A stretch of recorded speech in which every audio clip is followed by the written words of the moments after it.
আচ্ছা দেখো,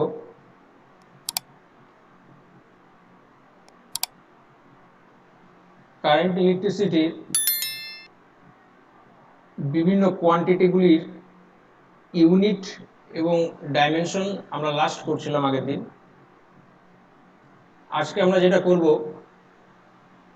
সেটা হচ্ছে effect of different factors on resistance, অর্থাৎ রোধের উপর বিভিন্ন বিষয়ের প্রভাব। রোধের উপর বিভিন্ন বিষয়ের প্রভাব। রোধ কোন কোন বিষয়ের উপর নির্ভর করে? ফার্স্ট হচ্ছিল ডাইমেনশন অফ দ্য কন্ডাক্টর, মানে হচ্ছিল পরিবাহীর আকারের উপর নির্ভর করে। এটা মানে হচ্ছিল পরিবাহীর আকার।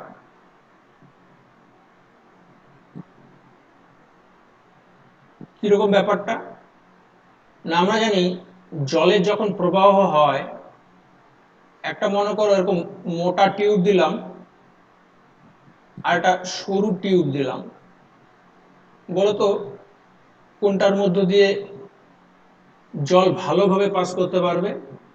মোটাটার মধ্য দিয়ে। সরুটার মধ্য দিয়ে যখন জল পাস করবে তখন কিন্তু বাধা প্রাপ্ত হবে। ঠিক একই রকম তার যত মোটা হবে, ওয়্যারের থিকনেস যত ইনক্রিজ করবে, ওর মধ্য দিয়ে কারেন্ট তত ভালোভাবে পাস করতে পারবে। তার মানে রেজিস্ট্যান্স আর এরিয়ার মধ্যে রিলেশন হচ্ছিল resistance proportional to 1 by cross sectional area.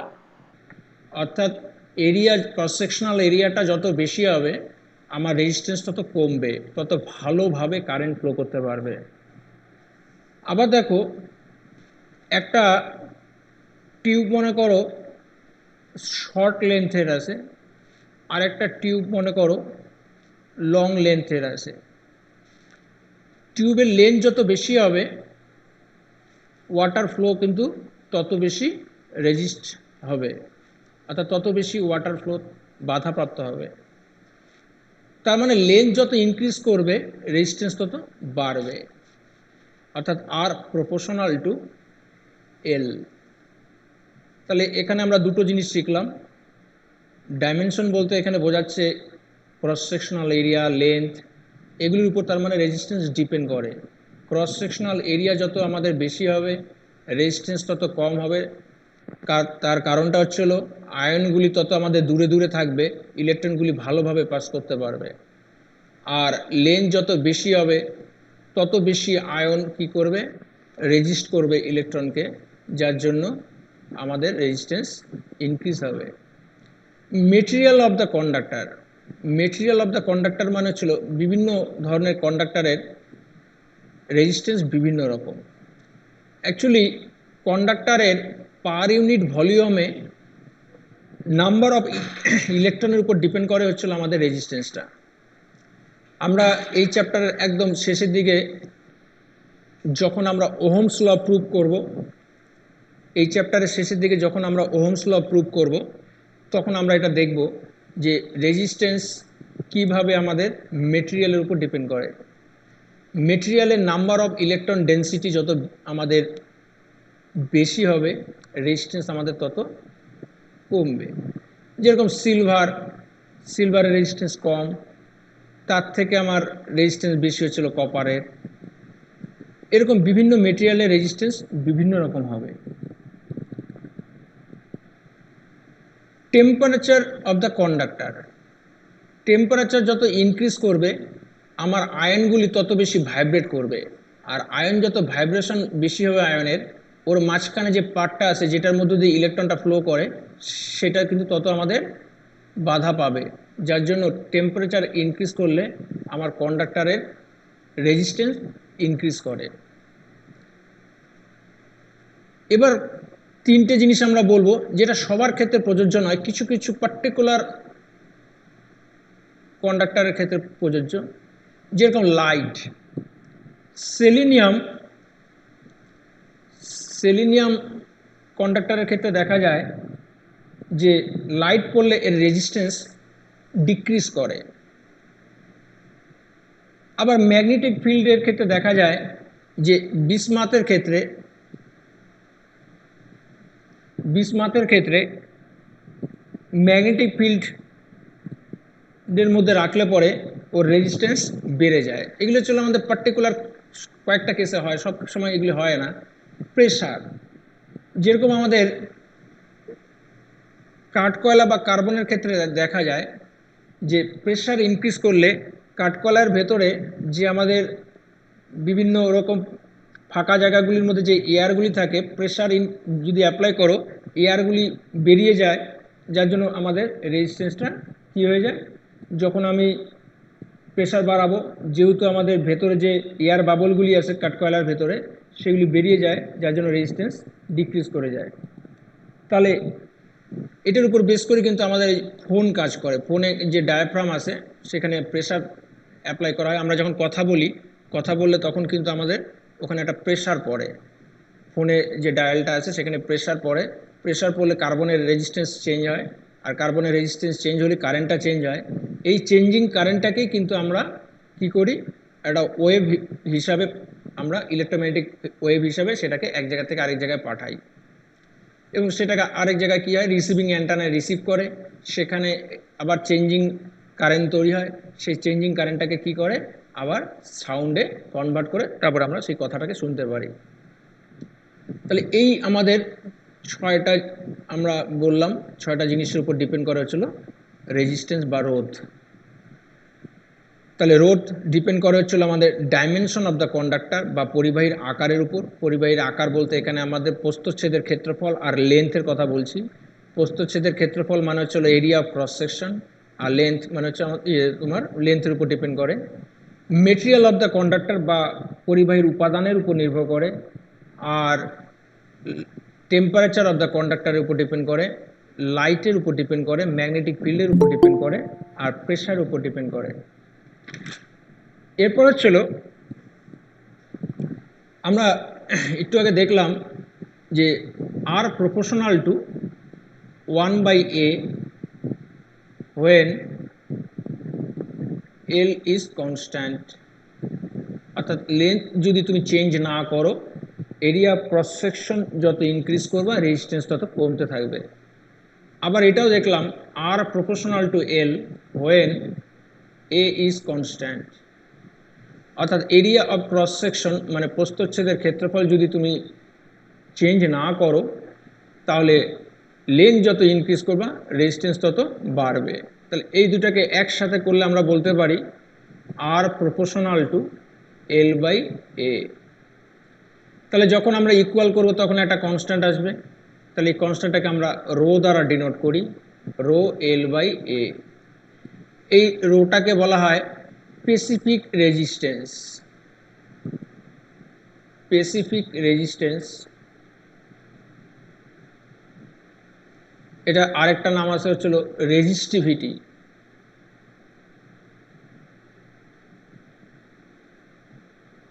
আর এটার বেঙ্গলি নেম হচ্ছিল রোধাঙ্ক।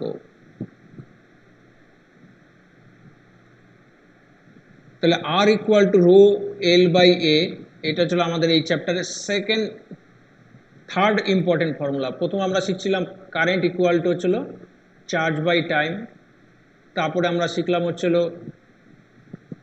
ভি ইকুয়াল টু IR, আর আজকে আমরা শিখলাম হচ্ছিল আর ইকুয়াল টু রো L/A। আমাদের যখন আমরা নিউমেরিক্যাল করব তখন এই ফর্মুলাগুলি কিন্তু আমাদের কাজে লাগবে। তাহলে R equal to rho L/A, এখান থেকে আমরা রো এর ডেফিনিশন দিতে পারি। Rho is equal to RA/L। L যদি 1 হয়, A যদি 1 হয়, তাহলে আমি বলতে পারি রো মানেই আর। তার মানে একটা কন্ডাক্টরের লেন্থ যদি 1 হয়, এরিয়া যদি 1 হয়, তাহলে তার যা রেজিস্ট্যান্স হবে সেটাই হচ্ছিল আমাদের রেজিস্টিভিটি বা রোধাঙ্ক। তার মানে তোমাকে যে কন্ডাক্টরটা নিতে হবে সেই কন্ডাক্টরটার লেন্থ নিতে হবে কত, কন্ডাক্টর লেন্থটা হবে হচ্ছিল 1, আর কন্ডাক্টরের area of cross section, area of cross section মানে এইটা হবে হচ্ছিল আমাদের 1। তার মানে আমি শর্টে বলতে পারি ভলিউম হচ্ছে 1। ভলিউম মানে হচ্ছিল area into length is equal to 1। তার মানে একটা ইউনিট ভলিউমের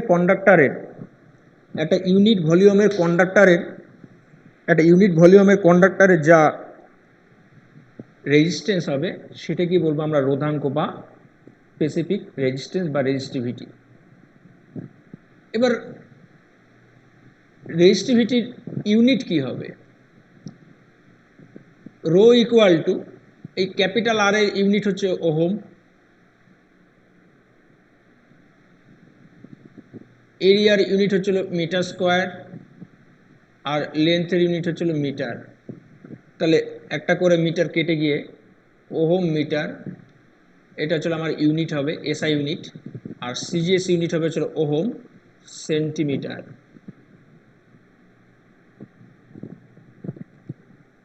এই ওহম মিটার আর ওহম সেন্টিমিটারের মধ্যে রিলেশন কি হবে? 1 ওহম মিটার ইকুয়াল টু, এই মিটারটাকে সেন্টিমিটারে নিয়ে গেলে 100 ওহম সেন্টিমিটার। এবার তোমাকে বললো কপারের resistivity 1.76 into 10⁻⁻6 ohm. Temperature change হলে রেজিস্টিভিটি চেঞ্জ হয়, সেই জন্য টেম্পারেচারটাকে ওরা এখানে বলে দিয়েছে। তার মানে 20 ডিগ্রি সেলসিয়াস টেম্পারেচারে কপারের রেজিস্টিভিটি বা রোধাঙ্ক হচ্ছিল 1.76 ইন্টু 10⁻⁻6 ওহম সেন্টিমিটার। এটা বলতে আমরা কি বুঝবো? তার মানে এটা বলতে আমরা কি বুঝবো না, 20 ডিগ্রি সেলসিয়াস টেম্পারেচারে আমরা যদি একটা কপারের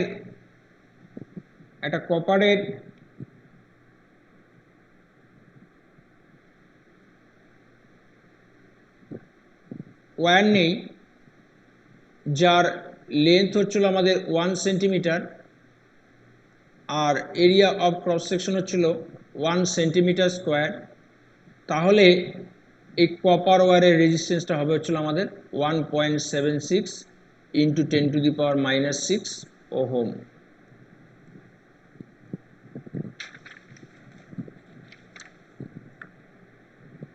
বিভিন্ন মেটালের রেজিস্টিভিটি বিভিন্ন রকম হয়, ঠিক আছে? বিভিন্ন মেটালের রেজিস্টিভিটি বিভিন্ন রকম হয়, তার কারণ হচ্ছিল রেজিস্টিভিটি ডিপেন্ড করে হচ্ছিল ইলেকট্রনের নাম্বার ডেন্সিটির উপর, অর্থাৎ পার ইউনিট ভলিউমে কতগুলি ইলেকট্রন আছে তার উপর ডিপেন্ড করে হচ্ছিল রেজিস্টিভিটি। এবার রেজিস্ট্যান্সের যে অনন্যক বা রেসিপ্রোকাল, এটাকে আমরা বলি হচ্ছিল কন্ডাক্টেন্স, বাংলায় বলি পরিবাহিতা। এটার ইউনিট হবে হচ্ছিল ohm to the power -1।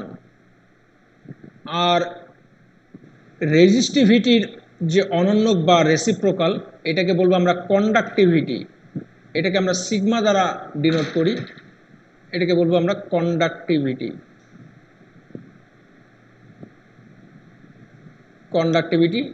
Bangla এটাকে আমরা বলবো হচ্ছিল রোধাঙ্কের অনন্যককে আমরা বলবো পরিবাহিতাঙ্ক, ঠিক আছে?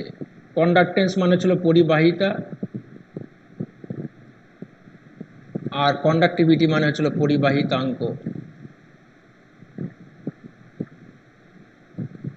এটাকে আমরা সিগমা দ্বারা ডিনোট করি, এটা হচ্ছে সিগমা। এটার ইউনিট কি হবে তাহলে? 1/ওহম সেন্টিমিটার। এই 1/ওহম এইভাবে আমরা লিখতে পারি ohm to the power -1 centimetre to the power -1। এই ওহম টু দি পাওয়ার -1 এটাকে আমরা বলেছিল মো, তাহলে এটাকে আমরা বলতে পারি মো পার সেন্টিমিটার। আর এটাকে এই ওহম টু দি পাওয়ার -1টাকে আমরা তাহলে মো বলতে পারি। এই মোটাকে উল্টো ওহমে লেখা হয়, অর্থাৎ এইভাবে লেখা হয়।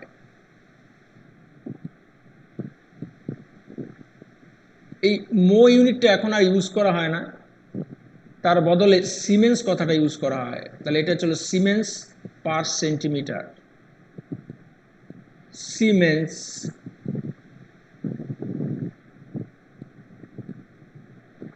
ইংরেজিতে আমাদের স্পেলিংটা দাঁড়াচ্ছে এইরকম, ঠিক আছে। এই মোয়ের আরেকটা নাম হচ্ছিল সিমেন্স, এখন মোটা ইউজ করা হয় না, তার বদলে সিমেন্স কথাটা ইউজ করা হয়, তাহলে এটাকেও আমরা সিমেন্স বলতে পারি।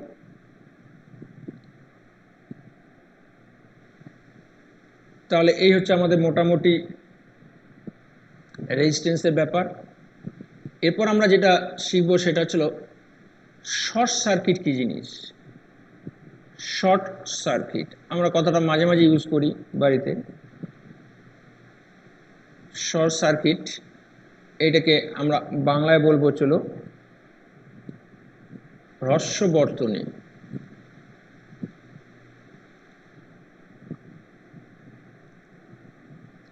মনে করো একটা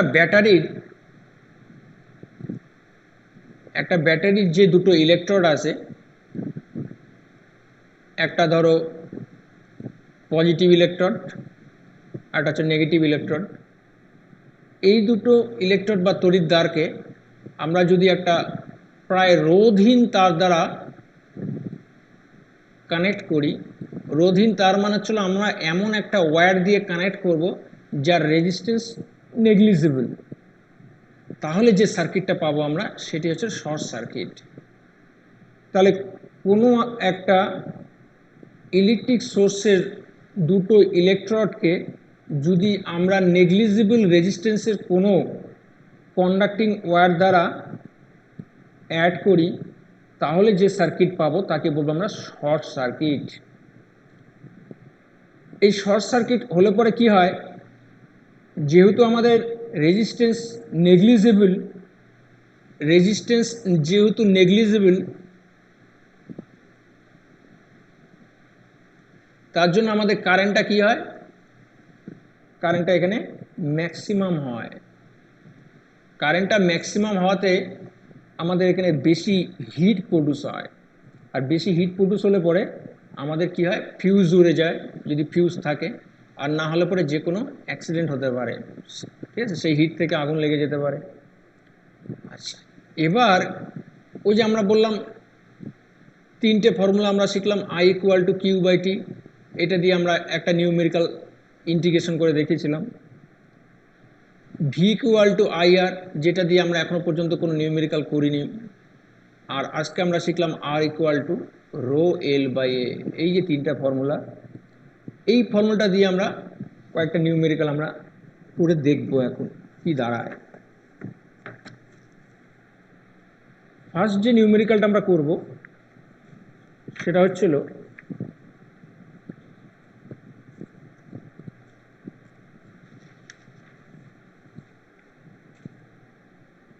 the length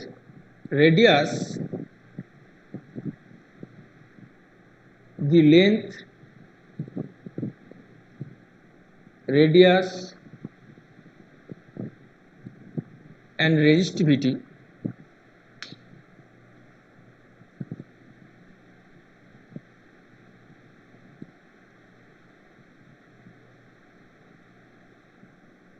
of two wires, পরে বাংলাটা বলে দিচ্ছি আমি, are such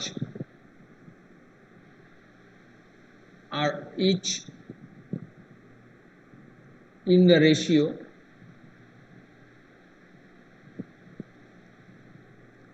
one is to three. তার মানে দুটো ওয়্যারের রেডিয়াসের রেশিও 1:3, রেজিস্টিভিটির রেশিও 1:3, লেন্থের রেশিওটাও 1:3। যেটা থিন ওয়্যার তার রেজিস্ট্যান্স হচ্ছিল আমাদের 20 ohm. The resistance of the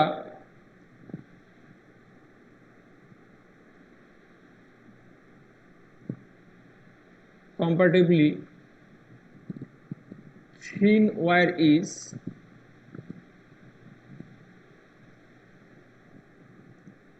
20 ohm. Determine the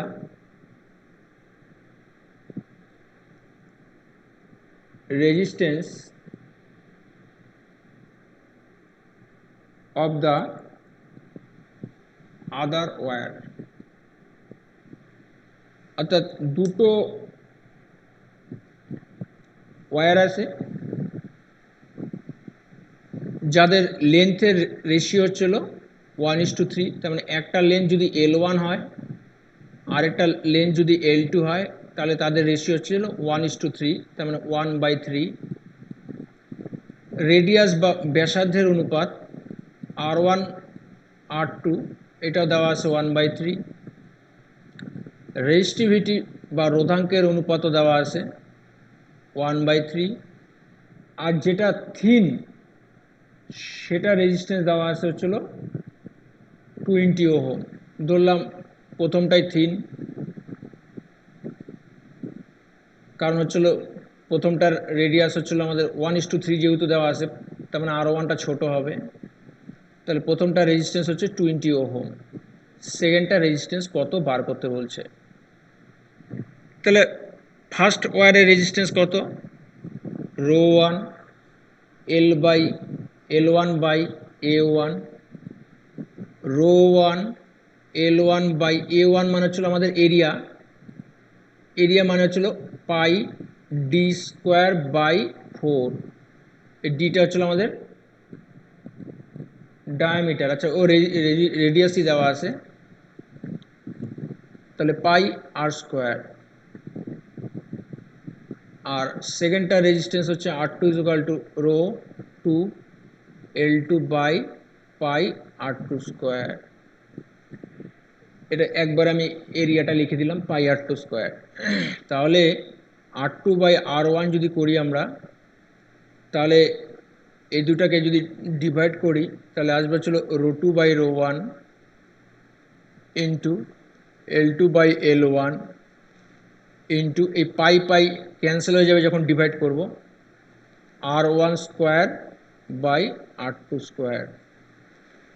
এই ρ1 বাই ρ2 হচ্ছিল 1/3, তাহলে ρ2 বাই ρ1 হচ্ছিল 3, L1 বাই L2 হচ্ছিল 1/3, তার মানে এখানে উল্টা আছে L2 বাই L1, তার জন্য হবে 3।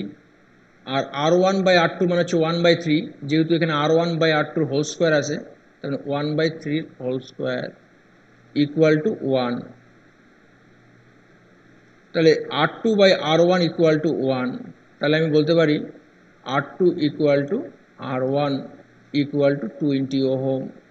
তার মানে আধার যে কন্ডাক্টরটা আছে সেই কন্ডাক্টরের রেজিস্ট্যান্স তাহলে 20 ওহম।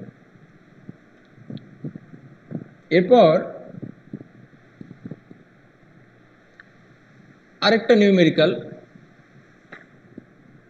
বলছে, if the length of a copper wire increase by 0.1%, if the length of a copper wire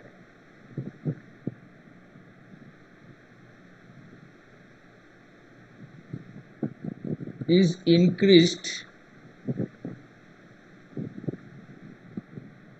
by 0.1%,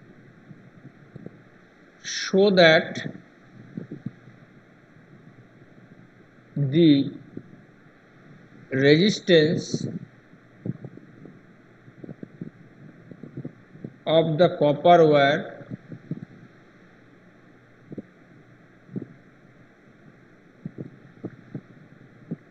will increase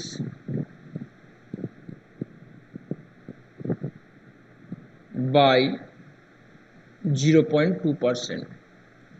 তার মানে একটা কপার ওয়্যারের যে দৈর্ঘ্যটা সেটাকে 0.1% ইনক্রিজ করলে পরে তার রোডটা কত পার্সেন্ট ইনক্রিজ হবে না 0.2% ইনক্রিজ হবে, এটা প্রুভ করতে বলছে।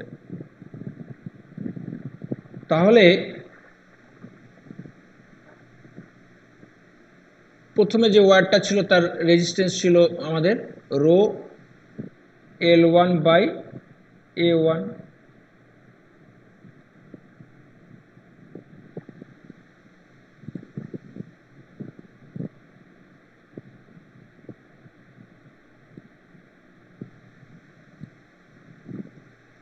আর সেকেন্ড যে আমাদের রেজিস্ট্যান্সটা আছে তার সেটা হচ্ছে রো L2/A2। দেখো এই ছিল কপার ওয়্যারটা, এই কপার ওয়্যারের লেন্থটাকে কি করা হয়েছে, ইনক্রিজ করা হয়েছে, টেনে ইনক্রিজ করা হয়েছে। যখন টেনে ইনক্রিজ করবা তখন এটা কিন্তু সরু হয়ে যাবে, থিন হয়ে যাবে। অর্থাৎ আগে যে ক্রস সেকশন এরিয়াটা ছিল, যখন টেনে লম্বা করবা তখন ক্রস সেকশনাল এরিয়াটা কমে যাবে, ডিক্রিজ করবে। আগে ওর রেডিয়াস ছিল R1, এখন রেডিয়াস হচ্ছিল R2। মানে আগে এরিয়া অফ ক্রস সেকশন ছিল A1, এখন এরিয়া অফ ক্রস সেকশন হচ্ছে A2। লেন্থ ছিল আগে L1, এখন লেন্থ হচ্ছিল L2। যে যখন আমরা এরকম স্ট্রেচ করে ইনক্রিজ করব, মানে টেনে লম্বা করব, তখন এর ভলিউমটা কিন্তু একই আছে, ভলিউম কিন্তু আমাদের চেঞ্জ হয় নাই। তার মানে আগে ভলিউম কত ছিল, ভলিউম মানে ছিল লেন্থ ইন্টু এরিয়া, আগে ভলিউম ছিল এইটা, আর এখন ভলিউম হচ্ছিল L2 ইন্টু A2, ভলিউমটা সেম আছে। তাহলে L1 pi R1 square is equal two L2 pi R2 square.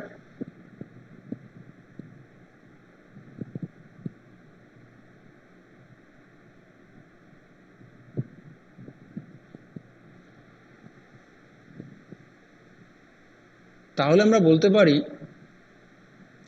Pi pi cancel হয়ে যাবে, R1/R2 whole square equal to L2/L1। এবার এই দুটাকে তুমি ডিভাইড করো, এটাকে একটু ঠিক করে নাও, রো ইকুয়াল টু L1/পাই R1 স্কোয়ার, আর এটাকে করো রো L2/পাই R2 স্কোয়ার। দেখো এখানে একটা জিনিস মনের মধ্যে প্রশ্ন আসতে পারে যে স্যার এখানে L1 লিখলো, এখানে A1 লিখলো, এখানে L2 লিখলো, এখানে A2 লিখলো, এখানে রো লিখলো আর এখানে রো লিখলো কেন, এখানে রো 1 আর এখানে রো 2 কেন করলাম না? তার কারণ হচ্ছিল যখন স্ট্রেচ করব তখন কপার ওয়্যারটা কিন্তু কপার ওয়্যারই থাকবে, কপার ওয়্যারটা কিন্তু অন্য কোনো ওয়্যার হবে না। যেহেতু আমাদের স্পেসিফিক রেজিস্ট্যান্স বা রোধাঙ্কটা মেটালের প্রকৃতির উপর ডিপেন্ড করে, নেচারের উপর ডিপেন্ড করে, যেহেতু কপার ওয়্যারটা কপার ওয়্যারই রয়ে গেছে, তার জন্য রো কিন্তু চেঞ্জ হচ্ছে না আমাদের। তাহলে আমি যদি এবার R2/R1 করি, তাহলে আমাদের আসছে হচ্ছিল রো রো ক্যান্সেল হয়ে যাবে, পাই পাই ক্যান্সেল হয়ে যাবে, তাহলে আসবে হচ্ছিল L2/L1 into R1/R2 whole square. তাহলে আমি এই R1/R2 হোল স্কোয়ার মানে হচ্ছে L2/L1, তাহলে এখানে যদি আমি বসিয়ে দিই সেটা, তাহলে R2/R1 equal to L2/L1 into L2/L1। তাহলে আমি বলতে পারি R2/R1 ইকুয়াল টু L2/L1 এর হোল স্কোয়ার। তাহলে এই একটা নতুন ফর্মুলা তৈরি করলাম আমি। অর্থাৎ যখন স্ট্রেচ করবা, স্ট্রেচ করে যখন তুমি লেন্থ ইনক্রিজ করবা, বা মনে করো কম্প্রেস করে যখন তুমি লেন্থটাকে ডিক্রিজ করবা, তখন তোমার এই ফর্মুলাটা কাজ করবে। অর্থাৎ আমি শর্টকাটে বলতে পারি R proportional to L square. Normally আমরা জানি R equal two R proportional to L। এই R প্রপোর্শনাল টু L কখন হয়? যখন when A equal to constant, এরিয়াটা কনস্ট্যান্ট। কিন্তু এখানে যখন আমি লেন্থ ইনক্রিজ করছি, লেন্থ ইনক্রিজ করার সময় কিন্তু এরিয়াটা কনস্ট্যান্ট থাকছে না, এরিয়াটা আমরা দেখলাম চেঞ্জ হয়ে যাচ্ছে। তার জন্য আমাদের এই ফর্মুলাটা কিন্তু আমার এখানে কাজ করবে না। এই ফর্মুলাটা কাজ না করে তার বদলে আমাদের এই ফর্মুলাটা কাজ করবে, R proportional to L square. তাহলে এটা নতুন একটা ফর্মুলা, এটাকে লিখে রাখতে হবে খাতায়। কখন ইউজ করব আমরা? যখন কম্প্রেস বা স্ট্রেচ করব আমরা একটা ওয়্যারকে, করে যখন লেন্থটা চেঞ্জ করব তখন এই ফর্মুলাটা কাজ করবে। আর মনে করো এই একটা ওয়্যার আছে, এই ওয়্যারটাকে মনে করো কম্প্রেস করে যখন আমি হাফ করব, অর্ধেক করে দিব, ঠিক আছে, তখন আমাদের এই টাইপের ফর্মুলা কাজ করবে। আর এই ওয়্যারটাকে যদি আমি কেটে দুই টুকরা করি, কেটে দুই টুকরা করে অর্ধেক অর্ধেক করি, এরকম একটা টুকরা আর এরকম একটা টুকরা, তাহলে এক্ষেত্রে কিন্তু আমাদের এই ফর্মুলাটা কাজ করবে। এখানে কিন্তু এরিয়া চেঞ্জ হয় নাই, আর এখানে কিন্তু এরিয়াটা চেঞ্জ হয়ে গেছে, তখন আমাদের এই ফর্মুলা কাজ করবে। এখান থেকে দেখো আরেকটা ফর্মুলা আমরা তৈরি করতে পারি, সেটা কি না R2/R1 ইকুয়াল টু, এই যে দেখো এখান থেকে না, এখান থেকে নিয়ে আসি আমি, বা এখান থেকেও করতে পারি। এই L2/L1 মানে কি, L2/L1 মানে হচ্ছে R1/R2 হোল স্কোয়ার। তাহলে এই জায়গাটা L2/L1 এর জায়গায় বসায় দাও সেটা, তাহলে আসবে হচ্ছিল R1/R2 হোল স্কোয়ার। এই যে দেখো এই যে হোল স্কোয়ারটা আছে, আবার এখানে আরেকটা হোল স্কোয়ার আছে, দুটো মিলে টু দি পাওয়ার 4। তাহলে এইটা হচ্ছে আরেকটা ফর্মুলা। লেন দিয়ে যদি করো তাহলে এই ফর্মুলাটা কাজ করবে, আর যদি রেডিয়াস দিয়ে করো তাহলে এই ফর্মুলাটা কাজ করবে। এই দুটো ফর্মুলা কাজ করবে চলো যখন কম্প্রেস বা স্ট্রেচিং করব, অর্থাৎ লেন্থের সাথে সাথে আমার এরিয়া অফ ক্রস সেকশনটাও চেঞ্জ হবে, কিন্তু ভলিউমটা কনস্ট্যান্ট থাকবে। আর আর প্রপোর্শনাল টু এল, এটা বা আর প্রপোর্শনাল টু 1/r², এইটা আমরা অ্যাপ্লাই করব যখন আমরা কেটে দুই টুকরা করব, অর্থাৎ যখন ভলিউমটা চেঞ্জ হবে, ঠিক আছে, এরিয়া অফ ক্রস সেকশনটা সেম থাকবে, তখন আমরা এই ফর্মুলাগুলি অ্যাপ্লাই করব। বা রেডিয়াসটা, ঠিক আছে, কনস্ট্যান্ট থাকবে, বা তোমার লেন্থটা কনস্ট্যান্ট থাকবে, তখন আমরা এই ফর্মুলাগুলি ইউজ করব। যখন লেন্থ কনস্ট্যান্ট তখন এইটা, যখন রেডিয়াস কনস্ট্যান্ট তখন এইটা। তাহলে এই জায়গাটা ফারাকটা বুঝতে হবে। তা আমাদের এই যে নিউমেরিক্যালটা দেওয়া আছে, সেখানে যেহেতু আমাদের টেনে লম্বা করা হলো, তার জন্য আমাদের এই ফর্মুলা কাজ করবে। তাহলে দেখো লেন্থ L1 ইজুকাল টু ছিল আগে 100, কত ইনক্রিজ করলাম আমরা 0.1%, তাহলে এখন লেন্থ কত হবে 100.1, এটা তাহলে নিউ লেন্থ। তাহলে আমাদের রেজিস্ট্যান্স তাহলে কি হবে, R2/R1 ইকুয়াল টু L2/L1 এর হোল স্কোয়ার ইজুকাল টু 100.1/100 এর স্কোয়ার। তাহলে R2/R1 মাইনাস 1 ইজুকাল টু 100.1/100 এর স্কোয়ার মাইনাস 1। তাহলে এটাকে এরকম করে লেখা যায় R2 minus R1/R1 equal to 100.1 এর স্কোয়ার মাইনাস 100 এর স্কোয়ার বাই 100 এর স্কোয়ার।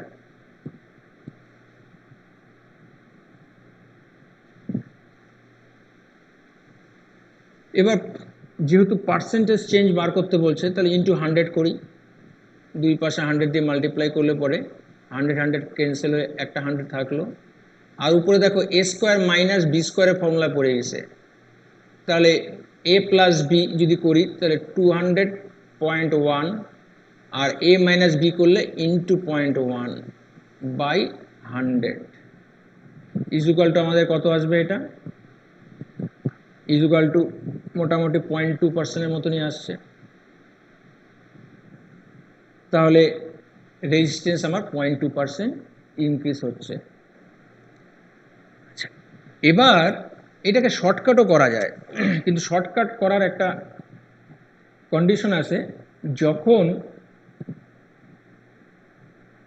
এই যে ইনক্রিজটা আছে এই ইনক্রিজটা খুব স্মল হবে, পয়েন্টে থাকবে, বা 1% 2% যখন হবে, তখন তুমি এই শর্টকাট ফর্মুলাটা অ্যাপ্লাই করতে পারো। সেটা কিভাবে তৈরি হয় দেখো, আমরা জানি resistance proportional to L square in this case, তাহলে R equal to K L square. তা যারা ডেরিভেটিভ জানো আর কি, তাদের জন্য এই প্রসেসটা আর কি।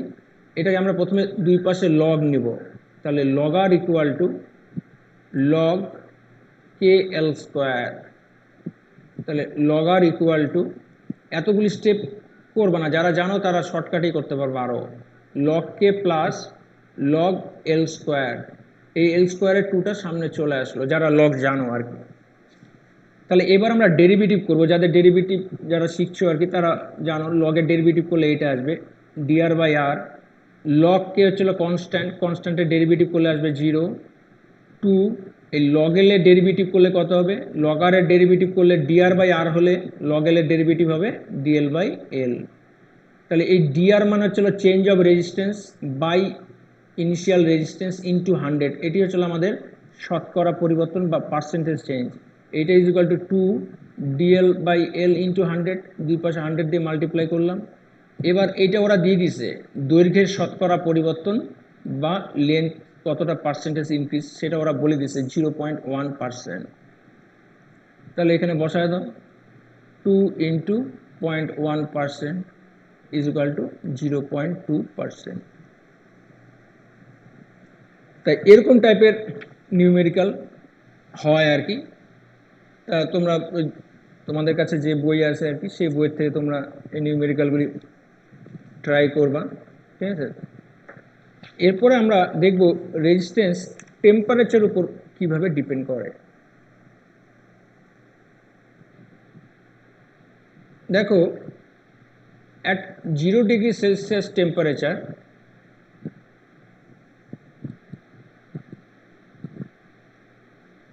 রেজিস্ট্যান্স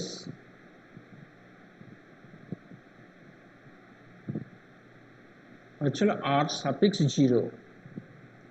এবার টেম্পারেচার ইনক্রিজ করলাম, আমরা জানি টেম্পারেচার ইনক্রিজ করলে পরে রেজিস্ট্যান্স ইনক্রিজ হয় হয়ে 8টি হলো। তো কতটা ইনক্রিজ করলো আমাদের 8টি মাইনাস R0। তা আমরা যখন দৈর্ঘ্য প্রসারণ বা এক্সপানশন অফ সলিড করছিলাম তখন আমরা বলছিলাম যে দৈর্ঘ্যের যে প্রসারণ হয় L2 মাইনাস L1 অর্থাৎ লেন্থ যে ইনক্রিজ হয় সেটা proportional to primary length, L2 minus L1 proportional to change of temperature. এদেরকে একসাথে করলে change of length is proportional to L1 into T2 minus T1 equal করলে একটা কনস্ট্যান্ট আছে, এই কনস্ট্যান্টটাকে তোমরা বলতে দৈর্ঘ্য প্রসারণ গুণাঙ্ক বা কোফিসিয়েন্ট অফ লিনিয়ার এক্সপানশন, এটাকে আলফা দ্বারা ডিনোট করা হয় L1 T2 মাইনাস T1, এটা ক্লাস 10-এর সিলেবাসে আছে। এই আলফাটা ছিল আমাদের এখানে দৈর্ঘ্য প্রসারণ গুণাঙ্ক বা কোফিসিয়েন্ট অফ লিনিয়ার এক্সপানশন। ঠিক এরকমই এই জায়গাটাও 8টি মাইনাস R0 অর্থাৎ রেজিস্ট্যান্স যে চেঞ্জ হচ্ছে সেটা হচ্ছে প্রপোর্শনাল টু টেম্পারেচার চেঞ্জ আর হচ্ছে ইনিশিয়াল রেজিস্ট্যান্স। এখানে যেরকম ইনিশিয়াল লেন্থ ছিল এখানে ইনিশিয়াল রেজিস্ট্যান্স। আর change of resistance proportional to change of temperature, change of temperature কত হচ্ছে এখানে T মাইনাস 0 মানে T। এই দুটাকে একসাথে করলে পরে আমার আসবে হচ্ছিল 8টি minus R0 proportional to R0 into T equal করলে পরে একটা কনস্ট্যান্ট আসবে, এই কনস্ট্যান্টটাকেও আমরা এখানে আলফা দ্বারাই ডিনোট করব। তাহলে 8টি মাইনাস R0 ইকুয়াল টু এইটা হচ্ছে আলফা, এটা ছিল প্রপোর্শনাল আলফা R0T। এখানে এই আলফাটাকে আমরা বলছিলাম কি বাংলায় বলি দৈর্ঘ্য প্রসারণ গুণাঙ্ক, ইংরেজিতে বলি আমরা এটাকে কোফিসিয়েন্ট অফ লিনিয়ার এক্সপানশন, দৈর্ঘ্য প্রসারণ গুণাঙ্ক। আর এখানে যে আলফাটা আছে এই আলফাটাকে আমরা বলবো ছিল coefficient temperature coefficient of resistance, মানে হচ্ছিল তাপমাত্রার উষ্ণতা গুণ তোমার রোধের উষ্ণতা গুণাঙ্ক, টেম্পারেচার কোফিসিয়েন্ট অফ রেজিস্ট্যান্স।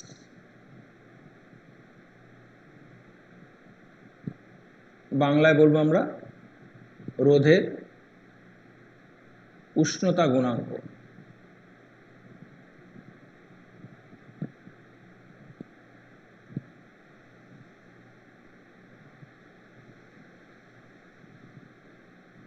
তাহলে এই 8টি ইকুয়াল টু এই R0টাকে ওই রাইট সাইডে নিয়ে গিয়ে কমন নিলাম এই দুটো R0 1 প্লাস আলফা টি। তাহলে এই টেম্পারেচারের সাথে রেজিস্ট্যান্স কীভাবে চেঞ্জ হয় তার ফর্মুলা ছিল এইটা। এখানে প্লাস সাইন থাকার মানে বুঝতে পারছি যে টেম্পারেচার যদি ইনক্রিজ হয় আমাদের কন্ডাক্টরের রেজিস্ট্যান্স ইনক্রিজ হবে। এবার এই ফর্মুলা তো আমাদের কাজে লাগবেই। তাহলে আমরা কি ফর্মুলা শিখলাম? I equal to Q by T, V equal to IR, R equal to rho L by A, R proportional to L square, R proportional to 1 by R to the power 4, আর আমরা শিখলাম হচ্ছিল RT equal to R0 into 1 plus alpha T. এখান থেকে আমরা বলি হচ্ছিল R2 by R1 equal two L2 by L1 এর হোল স্কোয়ার, আর এখান থেকে আমরা বলতে পারি R2 by R1 equal to R1 by R2 to the power 4। এবার এখান থেকে আমরা বলতে পারি alpha equal to RT minus R0 by R0 into T. তা R0 equal to 1, T equal to যদি 1 হয় তাহলে alpha equal to RT minus R0। এখান থেকে তুমি আলফার সংজ্ঞা দিতে পারো, ডেফিনেশন অফ আলফা কি বলবো? আলফা ডেফিনেশন না, 0 ডিগ্রি সেলসিয়াস টেম্পারেচারে যদি রেজিস্ট্যান্সটা 1 হয় তাহলে 1 ডিগ্রি সেলসিয়াস যদি আমরা টেম্পারেচারটা ইনক্রিজ করি তাহলে রেজিস্ট্যান্সটা যতটা ইনক্রিজ করবে সেটা কি বলবো আমরা? আলফা। অর্থাৎ একটা ওয়্যারের 0 ডিগ্রি সেলসিয়াসের রেজিস্ট্যান্স হচ্ছে 1, এবার এটার টেম্পারেচার 1 ডিগ্রি সেলসিয়াস ইনক্রিজ করে ওর রেজিস্ট্যান্স যতটা ইনক্রিজ হবে সেটি হচ্ছে আলফা। তাহলে আমরা এটার ডেফিনেশন এইভাবে দিতে পারি, temperature coefficient of resistance is defined as the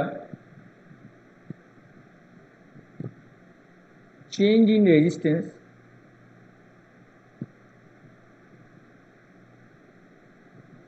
of the conductor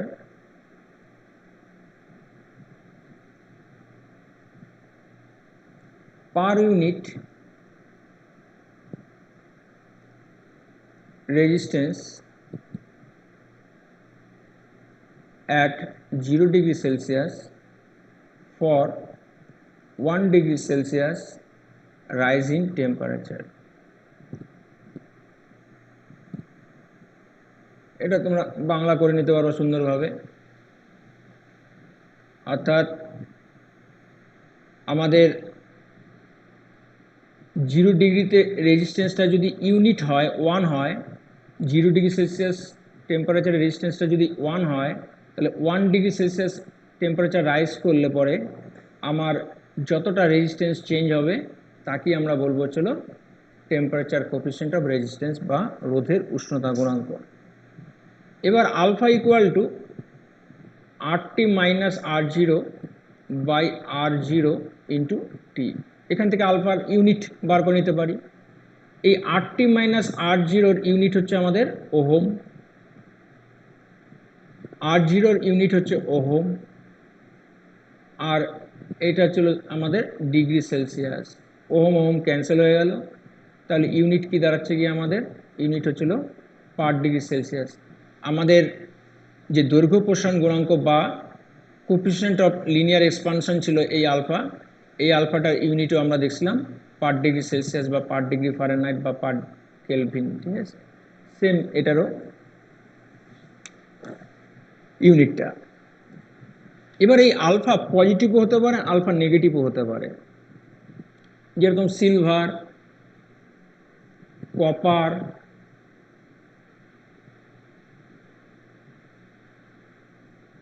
gold,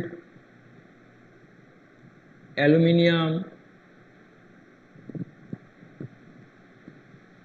এদের ক্ষেত্রে আলফা হচ্ছিল পজিটিভ। তার মানে আলফা পজিটিভ মানে হচ্ছিল টেম্পারেচার ইনক্রিজ করলে রেজিস্ট্যান্স এদের ইনক্রিজ হয়।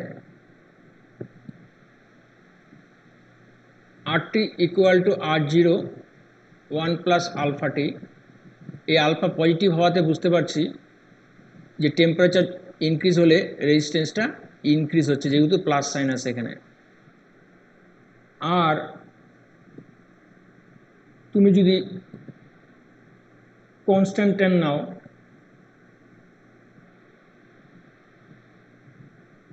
এটার বাংলার নাম কনস্ট্যান্টাইনি, এর ক্ষেত্রে আমাদের আলফাটা ছিল নেগেটিভ, অর্থাৎ টেম্পারেচার ইনক্রিজ করলে এর রেজিস্ট্যান্স ডিক্রিজ করে, অর্থাৎ এর ক্ষেত্রে RT equal to R0 1 minus alpha T হয়ে যাচ্ছে, মানে আলফাটা নেগেটিভ হয়ে যাচ্ছে। কার্বনের ক্ষেত্রে, গ্রাফাইটের ক্ষেত্রে আলফা নেগেটিভ।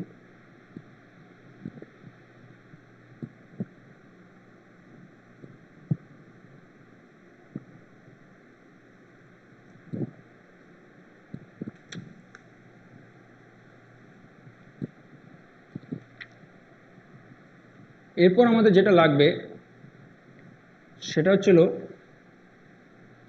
Carbon resistance.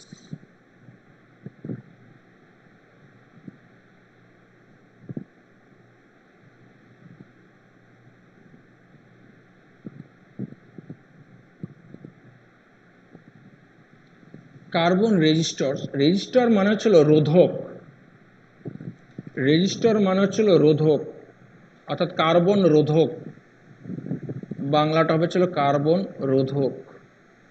রোধক মানে হচ্ছিল যার রোধ আছে তাকে বলবো রোধক, অর্থাৎ যার রেজিস্ট্যান্স আছে তাকেই বলবো আমরা রেজিস্টর। যেরকম যদি মনে করো তোমার একটা কপারের ওয়্যারের রেজিস্ট্যান্স থাকে, তাহলে কপারের ওয়্যারটাই হচ্ছিল রেজিস্টর। তা আমরা ইলেকট্রিক্যাল এক্সপেরিমেন্ট যখন করি, বেশিরভাগ ক্ষেত্রেই 0.1 ওহম থেকে 1000 ওহমের মধ্যে আমাদের রেজিস্ট্যান্স বেশি ইউজ হয়। আর এই রেজিস্ট্যান্সগুলির জন্য আমরা সাধারণত ইউজ করি হচ্ছিল কপার বা কোনো অ্যালয়, এগুলি আমরা ইউজ করি, যাদের রেজিস্ট্যান্স 0.1 থেকে 1000-এর মধ্যে যে কোনো ভ্যালু হতে পারে। রেজিস্ট্যান্স চেঞ্জ করতে গেলে লেন্থটা চেঞ্জ করলেই হবে, বা এরিয়া অফ ক্রস সেকশনটা চেঞ্জ করলে রেজিস্ট্যান্সটা চেঞ্জ হবে। এই রেঞ্জের মধ্যে রেজিস্ট্যান্স দরকার হলে তুমি ওয়্যার দিয়ে তৈরি করতে পারো। কিন্তু ইলেকট্রনিক্সের ক্ষেত্রে সাধারণত কি হয়, 1000-এর বেশি রেজিস্ট্যান্স ইউজ হয়। এই হাই রেজিস্ট্যান্সগুলি তৈরি করতে গেলে আমাদের কার্বন লাগে বা গ্রাফাইট লাগে। এখানে কি হয়, কার্বনের রেজিস্ট্যান্স বেশি, যার জন্য এখানে আমরা কার্বন ইউজ করি। তা এখানে কি হয়, প্রথমে একটা শেল নেওয়া হয়। এই শেলটা হচ্ছিল মনে করো এরকম সিলিন্ড্রিক্যাল শেল। এটা কোনো একটা নন কন্ডাক্টর দিয়ে তৈরি করা হয়, ক্যাপসুলের মতন, ক্যাপসুল যেরকম না, ক্যাপসুলের মতন এরকম একটা সিলিন্ড্রিক্যাল শেল থাকে, খোলক। শেল মানে হচ্ছে খোলক, ফাঁপা। এটার ভেতরে কার্বনের গুঁড়ো থাকে।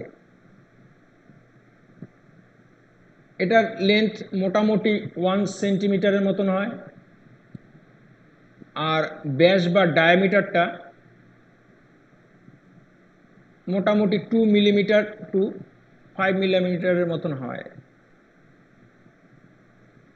এবার এখানে কতটা কার্বনের গুঁড়ো থাকবে, এই অ্যামাউন্ট অফ কার্বন, এই অ্যামাউন্ট অফ কার্বনের উপর ডিপেন্ড করবে এর রেজিস্ট্যান্সটা কতটা কার্বনের গুঁড়ো আছে তার উপর ডিপেন্ড করবে রেজিস্ট্যান্সটা কত। এখান থেকে দুটো ওয়্যার বার করা হয়। এই হচ্ছে আমাদের কার্বন রেজিস্ট্যান্স রেজিস্টর।